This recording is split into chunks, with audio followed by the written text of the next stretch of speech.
Asdiqa, salam alaikum, bonjour ou bonsoir les amis, j'espère que vous allez bien partout où vous vous trouvez, en tout cas c'est ce que je vous souhaite et pour le meilleur de toutes les situations. Tout d'abord, permettez-moi de vous souhaiter un Eid al-Fitr Mubarak Saïd. Bienvenue sur votre chaîne Bled Magharibia, qui attend comme toujours vos encouragements, qui nous font beaucoup de bien, bien sûr. Et merci pour vos gentils commentaires, ainsi que pour vos précieux conseils.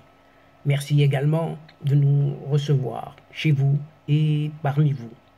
Mais abonnez-vous et faites abonner vos connaissances, vos proches, les membres de votre famille, vos amis, là où vous êtes tout simplement, pour y être informé des dernières nouveautés de votre chaîne. Et cette séquence vidéo revient vers vous et revient sur ces tumultueuses relations entre le Maroc et l'Espagne, dont le chef du gouvernement espagnol esquive toutes les questions sur le Sahara marocain et le limogeage de son ancienne ministre des Affaires étrangères. Ainsi, le chef du gouvernement espagnol, Pedro Sánchez, a réduit au strict minimum ses explications sur sa politique à l'égard du Maroc devant les députés de la Chambre des représentants, pas plus tard que ce mercredi dernier.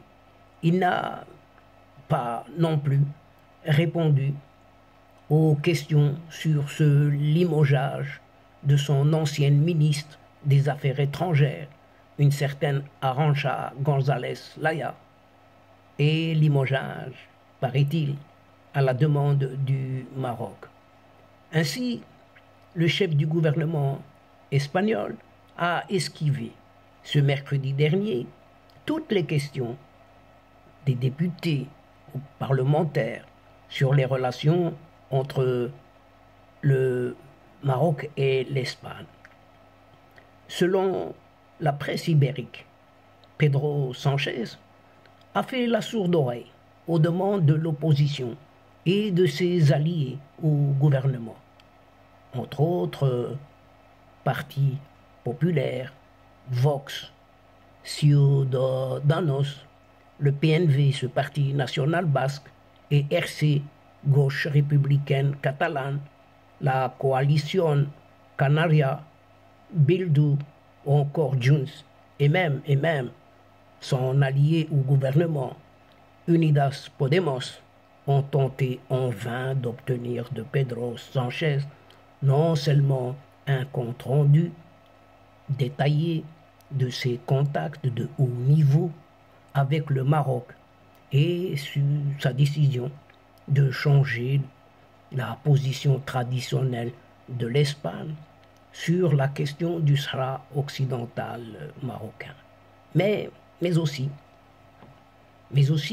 il lui a été demandé des informations sur un certain limogeage d'une certaine Arantxa González Laya en tant que chef de la diplomatie espagnole à cette époque qui n'est pas lointaine, et il paraît que ce limogeage a été fait à la demande du Maroc.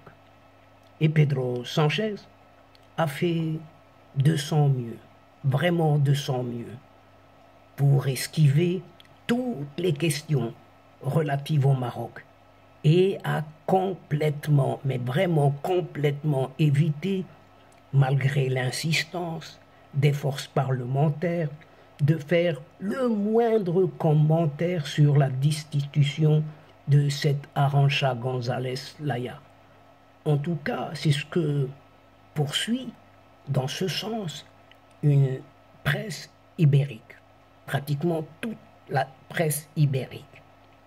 La porte-parole du PP, la porte-parole du Parti populaire, donc, dans l'opposition, une certaine Cuca Gamarra, a été la première à soulever la question. Et selon elle, le fait que le Maroc ait forcé la démission d'un membre du gouvernement n'est rien d'autre qu'un affront. Et vous entendez bien, un affront à la souveraineté espagnole. Le leader de Vox, de Vox, un certain Santiago Abascal, était du même avis, pressant même Pedro Sanchez à clarifier la possibilité que Rabat puisse révoquer et nommer des ministres en Espagne. Toutefois, Pedro Sanchez met en avant tous les avantages des bonnes relations avec le Maroc.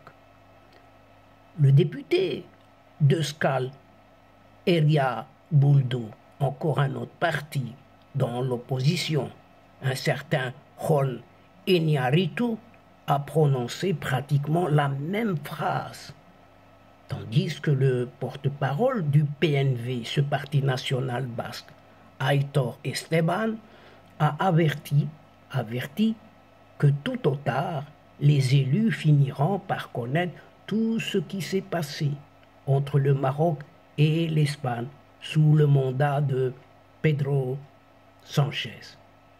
Un autre député, cette fois-ci c'est un député de ERC, cette gauche républicaine catalane, Marta Rosic, a indiqué de son côté que Rabat soumet le gouvernement espagnol à un chantage permanent, fermons les guillemets. La représentante de Ciudadanos, Inés Arrimadas, a également voulu approfondir cette question et ses demandes sont également restées lettres mortes. Motus, bouche cousue, silence radio. Et cette dirigeante de Ciudadanos, Inés Arrimadas, est allée jusqu'à demander avec étonnement si Pedro Sanchez serait capable de clore le débat sans répondre à la demande que la plupart des forces parlementaires ne cessaient de lui faire. Le chef du gouvernement espagnol a fini tout simplement par réduire au strict minimum ses explications sur sa politique à l'égard du Maroc, sur la position espagnole vis-à-vis de la question du Sahara marocain. Il s'est limité à assurer que grâce à sa politique, l'arrivée de migrants irréguliers dans la péninsule et les îles Canaries a été drastiquement réduite, ajoutant que jusqu'à 11 pays européens maintiennent une position sur la question du Sahara marocain, très similaire à celle de l'Espagne actuellement. Pedro Sanchez n'a pas non plus voulu faire référence aux propos de sa deuxième vice-présidente et ministre du Travail, une certaine Yolanda Díaz, qui a qualifié dimanche dernier le régime marocain de dictature, entre guillemets, lors d'une interview à la Sexta. Sexta, c'est une des télévisions espagnoles. Et Pedro Sanchez a aussi profité de l'occasion pour faire campagne sur l'amélioration de l'Espagne dans de nombreux paramètres économiques et de se vanter de son influence européenne et internationale, ainsi que de son travail de médiation en Ukraine. Et donc, chers amis,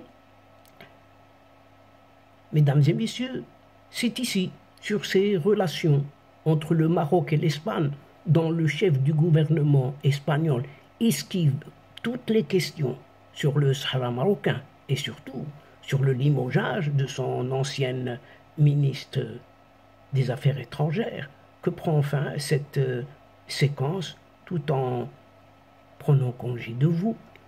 Mais nous espérons vous retrouver très très bientôt avec un immense plaisir et comme d'habitude, bien sûr. Merci pour votre participation. de nous suivre jusqu'au bout des séquences. Mais n'oubliez pas de nous aider mutuellement, d'aider votre chaîne en vous y abonnant tout simplement afin d'être informé et surtout, n'oubliez pas de partager les séquences vidéo de votre chaîne partout où vous pouvez le faire. Et pour cela, un simple petit clic sur votre téléphone en allant chercher quelques petites adresses dans votre agenda et le tour est joué. Et pour moi, le moment est juste arrivé pour vous dire au revoir les amis. Al-Asdiqa, salamu alaikum wa rahmatullah wa barakatuh. À la prochaine fois et à bientôt. إلى اللقاء في حصة أخرى إن شاء الله مع السلامة. Et je vous renouvelle à nouveau mes vœux de Eid al-Fitr Mubarak Saïd.